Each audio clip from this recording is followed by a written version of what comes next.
What are the three top skills that you need for your job? Yeah, you know what?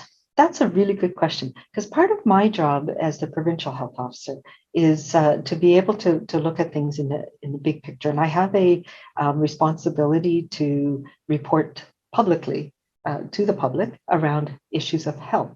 So making sure that it is about the health aspects that I'm talking about.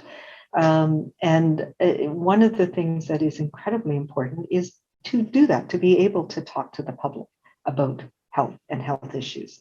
So communication, and how do we do that? How do we translate that knowledge so that people understand things? And this pandemic has been a classic example of that.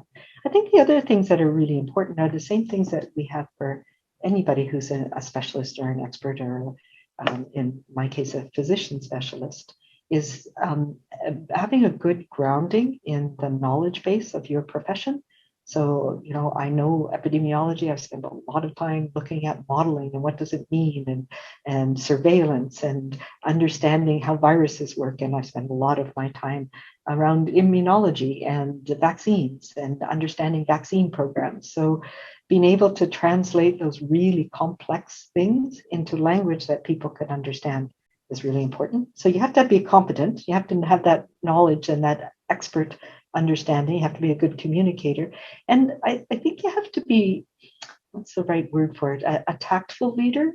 My role is to bring people together and to get the best information possible, and to know, to have that ability to know when to push and when to stand firm and when to save an issue for a day when people are ready for it. And there's lots of things that we should be doing. And my predecessor, Dr. Barry Kendall, used to say, you can make a point or you can make a difference. And sometimes the decision makers, like most of the major decisions, are made by our elected leaders, and that's important. And so my job is to provide them the best possible advice, and then to understand the impacts, because they are elected to understand the impacts on the economy, the impacts on different business sectors. And so we work together. I say this a lot, and it's important for people in universities, and especially people who are focusing on research careers, that data and evidence never tell you what to do. That it always has to be put in the context of values and preferences and judgment. And we look at many different important public health decisions, and it has to be in the right time and the right context where there's a social acceptance of those decisions. And we've seen that in the looking at things like HIV/AIDS and how we address the issues, even non-smoking bylaws. When public health said smoking is bad for you, the world wasn't ready to hear that.